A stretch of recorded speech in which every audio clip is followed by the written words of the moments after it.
30 ಮತ್ತು 25ರ ಲಘುತ್ತಮ ಸಾಮಾನ್ಯ ಅಪವರ್ತ್ಯ ಎಷ್ಟು ಅಂತ ಕೇಳ್ತಿದ್ದಾರೆ. ಇದನ್ನ ಇನ್ನೊಂದು ವಿಧಾನದಲ್ಲಿ ಈ ರೀತಿ ಕೇಳ್ಬೋದು. ಇದನ್ನ ಬಿಡಿಸ್ಲಿಕ್ಕೆ ನಾನಾ ವಿಧಾನಗಳಿವೆ, ಆದ್ರೆ ಇಲ್ಲಿ ನಾವು ಅವಿಭಾಜ್ಯ ಅಪವರ್ತನೆಯ ಮುಖಾಂತರ ಬಿಡಿಸೋಣ. ಮೊದಲಿಗೆ ಕೊಟ್ಟಿರುವ ಎರಡು ಸಂಖ್ಯೆಗಳಾದ 30 ಮತ್ತು 25ಅನ್ನ ತಗೊಂಡು ಈ ಎರಡು ಸಂಖ್ಯೆಗಳನ್ನ ಅವಿಭಾಜ್ಯ ಅಪವರ್ತನಗಳಾಗಿ ಬರ್ಕೊಳ್ಬೇಕು. ಅಂದ್ರೆ ಅದರ ಅಪವರ್ತನಗಳಲ್ಲಿ ಬರೀ ಅವಿಭಾಜ್ಯ ಸಂಖ್ಯೆ ಇರಬೇಕು.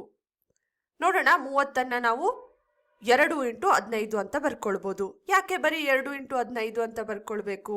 ಬರೀ 2 ಮತ್ತು 15ಅನ್ನ ಬಳಸ್ಕೊಂಡು ಮಾತ್ರ 30ಅನ್ನ ಪ್ರತಿನಿಧಿಸ್ಲಿಕ್ಕಾಗತ್ತಾ?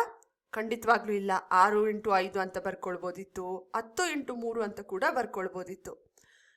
ನಂತರ ನಮಗೆ ಸಿಕ್ಕಿರುವ ಎರಡು ಅಪವರ್ತನಗಳಲ್ಲಿ ಯಾವುದು ಅವಿಭಾಜ್ಯ ಸಂಖ್ಯೆ ಅಂತ ನೋಡ್ಬೇಕು. ಇಲ್ಲಿ 2 ಅವಿಭಾಜ್ಯ ಸಂಖ್ಯೆ, ಹಾಗಾಗಿ ಇದನ್ನ ಮುಟ್ಟೋದು ಬೇಡ. 15 ಅವಿಭಾಜ್ಯ ಸಂಖ್ಯೆ ಅಲ್ಲ, ಅಂದ್ರೆ ಇದನ್ನ ಇನ್ನು ಅಪವರ್ತನೆ ಮಾಡ್ಕೊಳ್ಬೇಕು ನಾವು.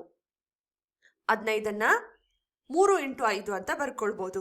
ಈ ಬಾರಿ 3 ಮತ್ತು 5 ಎರಡೂ ಕೂಡ ಅವಿಭಾಜ್ಯ ಸಂಖ್ಯೆಗಳು. ಹಾಗಾಗಿ ಒಟ್ಟಾರೆ 30 ಬಂದು 2 × 3 × 5 ಅಂತ ಬರ್ಕೊಳ್ಬೋದು. ನೋಡಿ, ಇದು 30ರ ಅವಿಭಾಜ್ಯ ಅಪವರ್ತನಗಳು. ಅದೇ ರೀತಿ 25ಅನ್ನ ಬರ್ಕೊಳ್ಳೋದಾದ್ರೆ 25ಅನ್ನ ನೇರವಾಗಿ ನಾವು 5 × 5 ಅಂತ ಬರ್ಕೊಳ್ಬೋದಲ್ವಾ?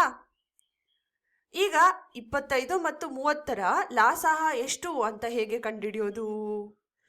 ಗಮನದಲ್ಲಿ ನಮಗೆ ಸಿಗೋ ಲಾಸಹವನ್ನ 30 ಮತ್ತು 25 ಭಾಗ ಮಾಡುತ್ತೆ.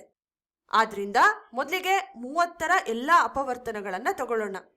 2 × 3 × 5. ಆದ್ರಿಂದ ನಮಗೆ ಸಿಗೋ ಲಾಸಹ ಖಂಡಿತವಾಗ್ಲೂ 30ರಿಂದ ಭಾಗ ಆಗುತ್ತೆ.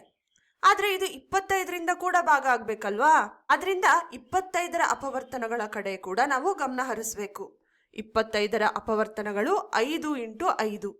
ಇಲ್ಲಿ ನಮ್ಮ ಹತ್ರ ಆಗ್ಲೇ ಒಂದು 5 ಇದೆ, ಆದ್ರಿಂದ ಮತ್ತೊಂದು 5ಅನ್ನ ತಗೊಂಡ್ರೆ ಸಾಕು. ಇದು ನಮಗೆ 30 ಮತ್ತು 25ರ ಅಪವರ್ತ್ಯಗಳಲ್ಲಿ ಇರುವ ಸಾಮಾನ್ಯ ಅಪವರ್ತ್ಯ ಮತ್ತು ಅತಿ ಚಿಕ್ಕ ಅಪವರ್ತ್ಯವಾದ 150ಅನ್ನ ಕೊಡುತ್ತೆ. ನೋಡೋಣ, ಚೆಕ್ ಮಾಡಿ ನೋಡೋಣ 150 ಸರಿಯಾದ ಉತ್ತರನಾ ಅಂತ. ಸರಿಯಾದ ಉತ್ತರ.